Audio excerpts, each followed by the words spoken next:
오늘 본문 말씀 한번 찾아보겠습니다. 사도행전 1장 8절 말씀입니다. 찾나요? 다 찾으신 줄 알고 한번 합독하겠습니다. 시작. 오직 성령이 너희에게 임하시면 너희가 권능을 받고 예루살렘과 온 유대와 사마리아와 땅 끝까지 이르러 내 증인이 되리라 하시니라. 아멘. 되게 정말 많이 읽는 말씀이기도 하고 외우기도 했죠. 네. 이 말씀을 가지고 오늘 사랑을 전해요라는 말씀을 좀 전할 텐데요.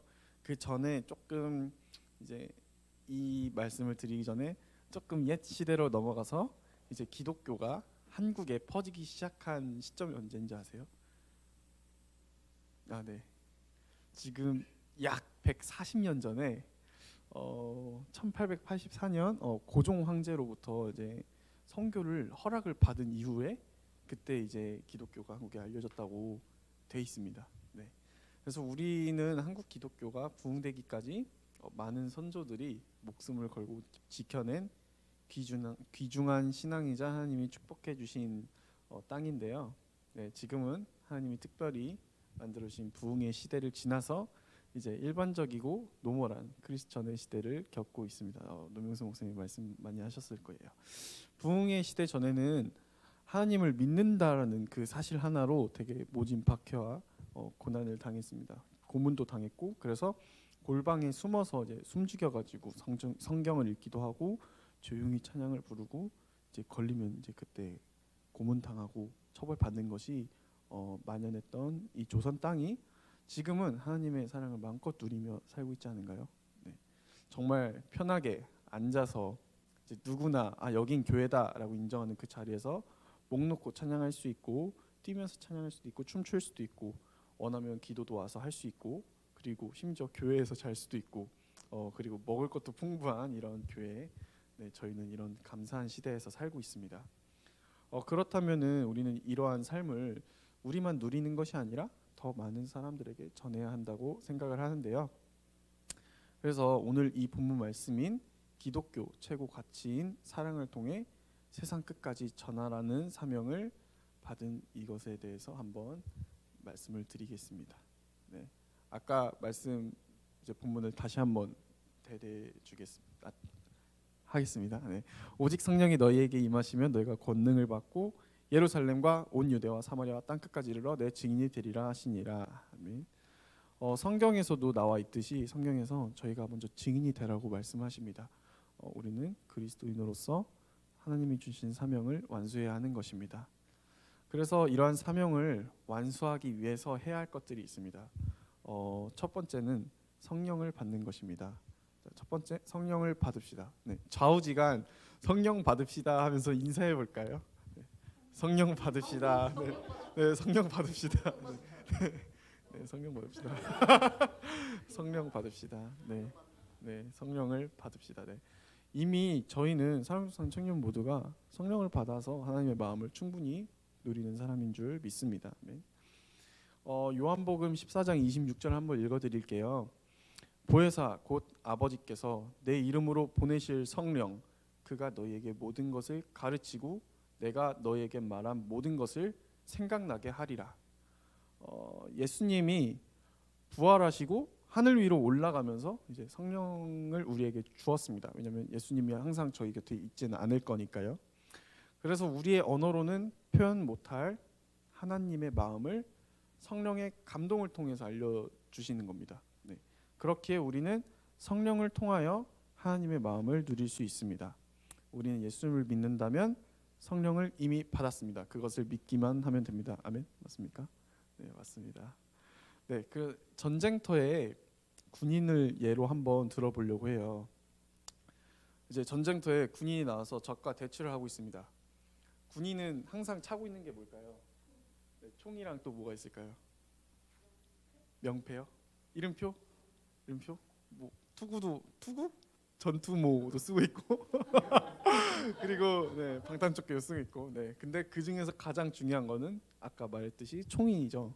총이 없으면은 아무리 내가 방어구를 막 껴도 이제 빵 맞으면 끝나는 거니까. 네.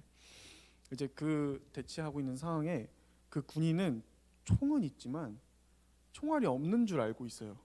그러면은 총이 그냥 쓸모가 없어지는 거잖아요. 그래서 그 사람은 자기는 총알이 없는 줄도 알고, 아니 총알이 없는 줄 알고 방아쇠도 당기지 않고 그냥 도망만 냅다 달리는 것을 한번 생각해 볼까요? 좀 바보 같지 않나요? 네. 그래서 군인은 자신의 총에 총알이 있다면 방아쇠만 당기면 되는 거잖아요. 그렇다면 적을 무찌를 수 있죠. 아주 쉽게 무찌를 수 있죠. 하나님은 이처럼 저희에게 성령이라는 총알을 주셨어요. 네. 여러분들도 언제든지 쏠 준비만 돼 있다면은 방아쇠를 여러분들도 당길 수 있습니다. 네, 함께 성령 쏠 준비 되셨나요? 네.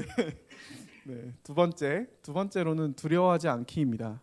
네, 두려워하지 맙시다. 네, 서로 또 한번 얘기해 볼까요? 두려워하지 맙시다. 두려워하지 맙시다. 네, 두려워하지 맙시다. 네, 뭘 두려워하지 말아야 되는 건가요, 근데? 네, 네. 제가 뭘 두려워하지 말아야 될지 이제 말씀드릴게요. 네, 네 두려워하지 마세요. 네, 회피, 불안, 그리스도인이 되었지만 내가 받은 사랑을 남들에게 나누지 못했다라는 그런 잘못된 불안감. 딱 그 세 가지를 통해서 이제 마귀는 그 틈을 노려서 우리의 신앙을 요동치게 합니다. 네.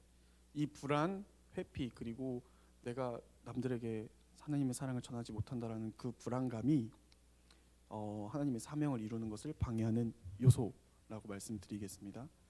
근데 그저 그것은 저희가 그냥 준비되지 않은 것일 수 있습니다. 아직 나는 더 누려야 하고 배워야 하는 단계인데 내가 벌써 전해야 하나? 라는 이 막연한 감정이 불안감을 계속 불러오는 거죠.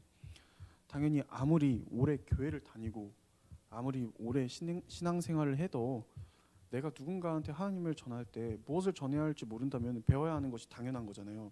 아무것도 모르는데 나는 모태신앙이니까 너한테 하나님을 전해줄게. 하나님은 기도하면 다 들어줘. 이러면은 다른 사람이 들었을 때 어떨까요? 그럼 나 게임기 사달라고 하면 하나님이 주시겠네. 뭐 이런 또 이상한 생각을 하지 않을까요? 네, 하지만 하나님은 그러신 분이 아니죠. 네, 자 베드로전서 5장 8절에서 9절 말씀을 한번 인용해서 얘기해 드릴게요. 근신하라 깨어라 너희 대적 마귀가 오는 사자같이 두루다니며 산길차를 찾나니 너희는 믿음을 굳건하게 하여 그들 대적하라. 이는 세상에 있는 너희 형제들도 동일한 고난을 당하는 줄 알미라. 네. 사탄은 불안이라는 그 감정을 통해서 시험을 들게 만들 수 있습니다. 저희를요. 그래서 저희는 그 불안감을 없애기 위해서 하나님의 마음을 더욱더 눌러서 축적해서 만들어야겠죠. 하나님의 마음을 내가 더 누리고, 자 배울 수 있다면 혼신을 다해서 하나님의 말씀을 배우고 함께 누리는 여러분들이 되길 바랍니다. 저희는 아까 말씀처럼 근신하고 항상 깨어 있어야 합니다. 마귀는 저희의 틈을 노려서 배고파서 우는 사자처럼 항상 찾아다닙니다. 뭐 만약에 병선이 형 죄송해요. 네. 뭐 병선이 형이 막 몸이 아파가지고 막 누워 있어요. 근데 이게 몸이 아픈데 얼마나 정신적으로 힘들겠어요. 나는 아파 죽겠는데 자꾸 막 뭘 해야 되니까. 근데 이제 다른 사람이 와서 더 놀리는 거예요. 막 이거 가지고 아파하냐? 뭐 이러면서 기분 나쁘잖아요. 하지만 저희는 여기 성경에 써 있듯이 그럼에도 불구하고 정신 차려야 한다라고 말씀하고 있습니다. 네. 세 번째는 하나님이 주신 큰 가치, 그 사랑을 알아야 합니다. 그래야 사명 완수의 가장 중요한 역할을 하는 사랑의 가치를 압시다. 하나님의 사랑이 없다면 하나님이 주신 사명에 관심은 없을 겁니다. 당연한 것이 내가 정말 사랑하는 사람이 아닌 그냥 남에게 다른 사람에게 나의 최고의 것을 주는 것은 속된 말로 호구가 되는 거죠. 호구. 내가 막 뭔가 이렇게 내가 정말 좋아하는 제가 좋아하는 정말 햄버거가 있는데 저가 너무 배고파요. 근데 저 옆에 그냥 지나가는 사람이 그냥 햄버거 줘야겠다 하고 이거 햄버거 먹으세요 하면은 제가 호구잖아요. 네, 그런 거죠. 그런 것처럼 그냥 하나님의 사랑을 모르는데 하나님의 사랑을 전한다라는 거는 그냥 관심을 두지 않는 것이 당연한 인지상정인 그런 대목이 되겠죠. 하지만 하나님은 말씀을 통해서 온 세상에 사랑을 전하셨잖아요. 그렇죠? 하나님의 사랑은 어떤 걸로 가장 현실적으로 드러났을까요?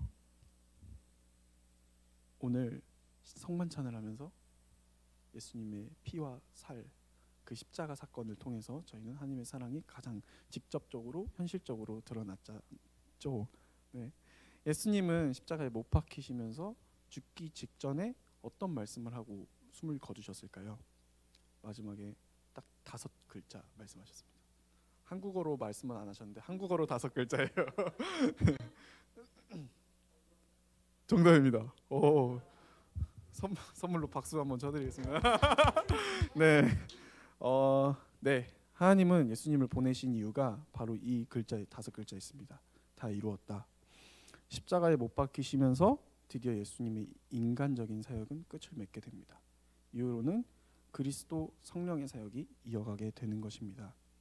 주님이 우리를 너무 사랑하시기에 구약 시대에는 죄를 지을 때마다 막 양이나 염소로 번제를 태웠잖아요. 죄 하나 지을 때마다 뭐 예를 들면 내가 친구를 욕하면은 번제 태워야 되고 막 나쁜 생각하면 또 태워야 되고 태울 게 너무 많잖아요. 하지만 이제 하나님의 아들의 피로 저희의 죄 하나뿐만이 아니라 모든 게 다 씻겨 나갔습니다. 그것이 예수님이 이루어야 할 사명이었던 것입니다.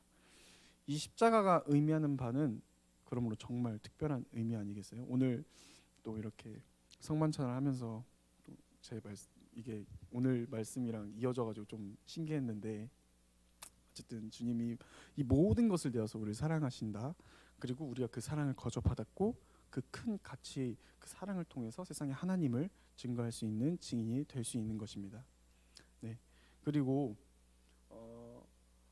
십자가를 진다라는 의미를 제가 좀 생각을 해봤어요. 내가 막 목사님들이 막 와서 여러분 십자가를 지셔야 됩니다. 십자가를 지세요 하니까 뭔가 막 세게 억양도 세고 하니까 내가 뭔가 십자가를 진다는 나도 똑같이 못 박혀서 이렇게 고통을 받아야 하는 그런 건가 생각을 했었거든요. 근데 제가 또 새로운 방향으로 생각한 것은 예수님이 우리의 죄를 사하시려고 십자가에 못 박히셨는데 그것을 그냥 알리고 내가 십자가 정말 한 예수님이 우리를 위해서 죽으셨다. 너무 사랑하시기 때문에 그걸 알리고 그냥 예수님의 성품을 따라 살려 하는 그런 것이 아닐까 생각을 했습니다. 어떤 방향으로든 어떤 형태로든 자신에게 맡겨진 그 하나님 주신 달란트를 통해서 십자가의 길을 함께 걷는 행복이 넘치는 동역자가 되길 소망합니다. 네. 그리고 우리의 신앙은 아까도 말했듯이 요동칩니다. 정말 인간이기에 완벽하지 못해서 왔다 갔다 합니다. 네. 하지만 이것을 잠잠케 하시는 분은 하나님이시죠. 예수님이 제자들과 함께 배에 타셨을 때도 풍랑을 잠잠케 하셨고 배가 고요해진 것처럼 하나님의 말씀은 우리의 요동치는 마음을 잠잠하게 하십니다. 만약 저희는 어떤 일을 정말 즐겁게 한다면 나의 지금 현 상황에 낙담하거나 힘들어하지 않을 것입니다. 사랑도 그러하지 않은가요? 누군가를 정말 사랑할 때 내가 하던 일, 뭐 내가 하던 게임, 뭐 내가 먹고 싶고 아꼈던 그 치킨의 그 다리마저도 허벅지 다리 살마저도 뒤로하고 먼저 주는 것이 사랑인데 우리가 정말 하나님의 사랑을 알고 아직도 계속해서 사랑하신다는 것을 알고 배운다면은 이 주신 사명이 얼마나 행복한 거고 얼마나 즐거운 것인지 알 수 있지 않을까 싶습니다. 그래서 저희는 성령 가운데 함께 한다면 예수님이 성령을 통하여 귀신도 내쫓는 능력을 주신다고 하셨는데 오늘 하나님이 말씀 속에서 저희 또한 성령을 통하여 말로 다 담을 수 없는 사랑을 하고 계심을 말해주고 있습니다. 뭐 오늘뿐만이 아니라 여러분들의 매일의 삶, 앞으로의 일주일간의 삶 속에서 하나님이 깊게 묵상되어서 성령님과 함께하며 성령의 인도하심을 따라 우리를 통해 흘러가는 그 사랑도 더 커지길 바라면서 사랑을 비추는 거울이 되어서 세상 가운데 소망을 보여주는 여러분들이 되길 간절히 소망합니다. 네. 세상 가운데 소망이신 하나님을 전하는 멋진 그리스도인이 되시길 간절히 원합니다. 아멘. 네. 기도하시고 마치겠습니다. 살아계신 하나님 아버지, 오늘 저희가 하나님의 사명을 듣고 하나님의 사명을 전하려 합니다. 하나님, 저희의 마음 가운데 성령 함께하여 주셔서 저희가 예루살렘과 온 유대와 사마리아와 땅 끝까지 이르러 증인이 될 수 있는 그런 증인들이 될 수 있도록 하나님 만들어 주세요. 감사하며 예수 그리스도의 이름으로 기도드렸습니다. 아멘.